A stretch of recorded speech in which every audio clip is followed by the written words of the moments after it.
Assalamualaikum warahmatullahi wabarakatuh. Perkenalkan, nama saya Dwiki Riza Prasetya dari kelas 12 MPLB. Saya akan menjelaskan tentang apa itu normalisasi data, dan selanjutnya saya akan menjelaskan di video. Mari kita lihat videonya. Ya, di sini saya akan menjelaskan tentang normalisasi data.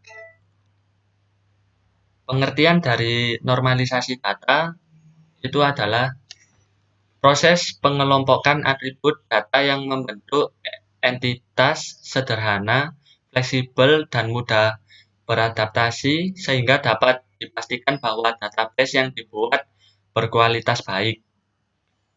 Normalisasi juga dapat diartikan sebagai suatu teknik yang menstrukturkan, mendekomposisi, memecah data dalam cara-cara tertentu untuk mencegah timbulnya permasalahan pengolahan data dalam basis data.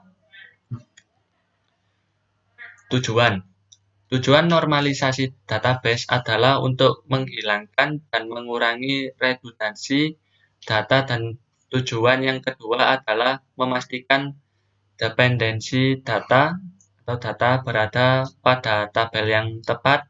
Jika data dalam database tersebut belum dinormalisasi, maka akan terjadi 3 kemungkinan yang akan merugikan sistem secara keseluruhan. Yang pertama yaitu insert anomali. Insert anomali yaitu situasi di mana tidak memungkinkan memasukkan beberapa jenis data secara langsung di database. Dan yang kedua, delete anomali. Menghapus data yang tidak sesuai dengan yang diharapkan, artinya data yang harusnya tidak terhapus mungkin ikut terhapus. Dan yang ketiga, update anomali. Update anomali yaitu situasi di mana nilai yang diubah menyebabkan inkonsistensi database, dalam artian data yang diubah tidak sesuai dengan yang diperintahkan atau yang diinginkan. Yang selanjutnya yaitu jenis. Yang pertama itu unnormalized from atau yang disingkat UNF. UNF yaitu merupakan bentuk tidak normal berdasarkan data yang diperoleh dan mengandung kerangkapan data. Dan yang kedua, 1NF. 1NF yaitu entitas yang atributnya memiliki tidak lebih dari satu nilai untuk contoh tunggal entitas tersebut. Dan yang ketiga, 2NF, second normal from. Entitas yang atribut non-primary key. Jadi non-primary key-nya hanya tergantung pada full primary key.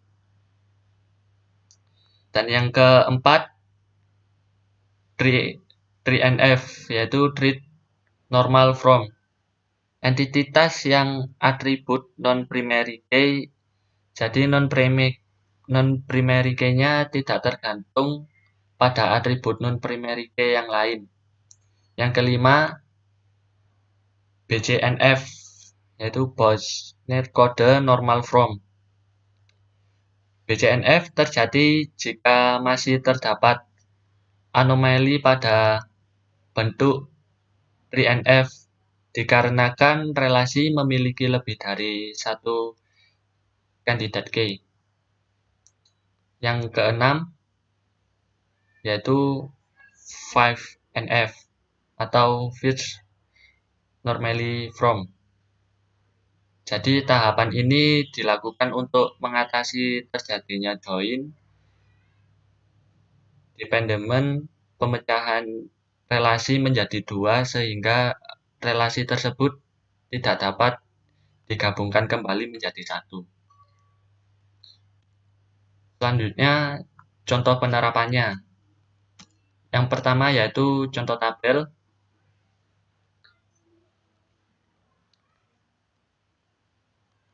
Pada proses perancangan database dapat dimulai dari dokumen dasar yang dipakai dalam sistem sesuai dengan lingkup sistem yang akan dibuat rancangan.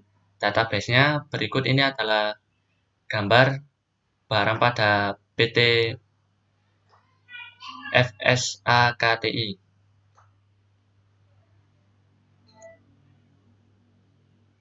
Dan yang selanjutnya itu 1NF. Di sini 1NF itu jadi disuruh bentuklah menjadi bentuk normal pertama dengan memisahkan data pada atribut yang tepat dan bernilai atomik. Juga seluruh record atau baris harus lengkap adanya. Bentuk file adalah flat file. Dengan normal pertama kita dapat membuat satu relasi yang terdiri dari 11 atribut, yaitu contoh gambar di atas ini. Pada normal pertama tersebut masih terjadi banyak kelemahan, terutama pada proses anomali, insert, update, dan delete berikut ini. Yaitu gambarnya yang di bawah. Jadi, inserting atau penyisipan, kita tidak dapat memasukkan kode dan nama supplier saja tanpa adanya transaksi. Sehingga supplier baru bisa dimasukkan kalau ada transaksi pembelian. Dan yang kedua, deleting atau penghapusan. Bila satu record atau baris di atas dihapus, misal nomor faktur 779, maka berakibat pada penghapusan data supplier S02 Hitachi, padahal data tersebut masih diperlukan. Dan yang ketiga ini updating atau pengubahan. Kode dan nama supplier tersebut ditulis berkali-kali. Bila nama supplier berubah, maka di setiap baris yang ada harus dirubah. Bila tidak menjadi tidak konsisten. Dan yang kedua, 2NF atau bentuk normalisasi kedua.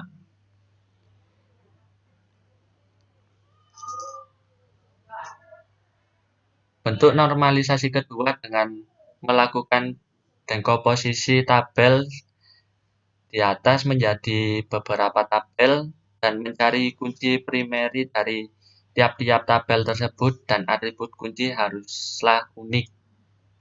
Melihat permasalahan faktur di atas ini, jadi maka dapat diambil beberapa kunci kandidat, nomor faktur, nomor supplier, dan kode barang.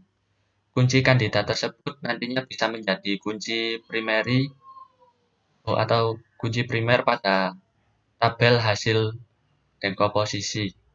Dengan melihat normal, pertama kita dapat mendekomposisi menjadi 3, yaitu menjadi 3 tabel beserta kunci primary yang ada, yaitu relasi atau tabel supril, kode supril, relasi atau tabel, yaitu kode barang, dan nomor faktur, yaitu nomor faktur. Dengan melihat ketergantungan fungsional atribut-atribut lain terhadap atribut kunci, maka didapatkan 3 relasi atau tabel sebagai berikut ini, yaitu relasi supplier, relasi barang, dan relasi faktur. Dan yang ketiga itu bentuk normal ketiga atau 3NF.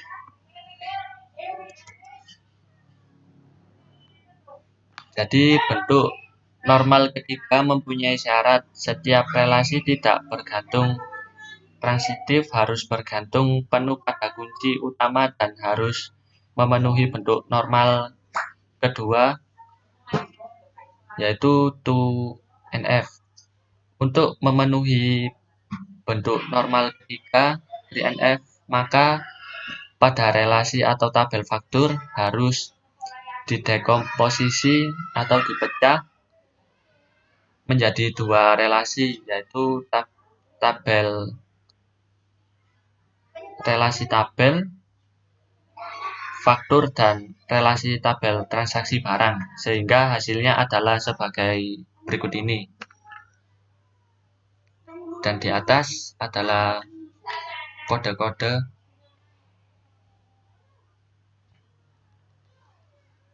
untuk selanjutnya kita ke diagram dekomposisi. Jadi kita dapat membuat diagram dekomposisi yang akan menjelaskan proses atau tahapan uji normalisasi dari bentuk normalisasi ke-1 yaitu 1NF sampai nomor normal ketiga yaitu 3NF seperti tampak pada gambar berikut. Jadi pengertian hubungan relasi antara relasi pada gambar IRD atau Identity Relationship diagram pada gambar di atas adalah sebagai berikut. Supplier ke faktur, relasinya adalah on to many, artinya adalah satu supplier mempunyai satu atau banyak faktur. Faktur punya relasi terhadap supplier. Faktur ke transaksi barang, relasinya adalah on to many, artinya adalah satu faktur mempunyai satu atau beberapa transaksi barang, atau satu faktur terdiri dari satu atau lebih transaksi barang. Jadi barang ke transaksi masuknya ke transaksi barang, relasinya adalah on to many, artinya adalah satu barang bisa terjadi satu atau beberapa kali transaksi pembelian barang. Selanjutnya entity relationship diagram, yaitu yang saya jelaskan pada selanjutnya tadi, dan ini contoh gambarnya.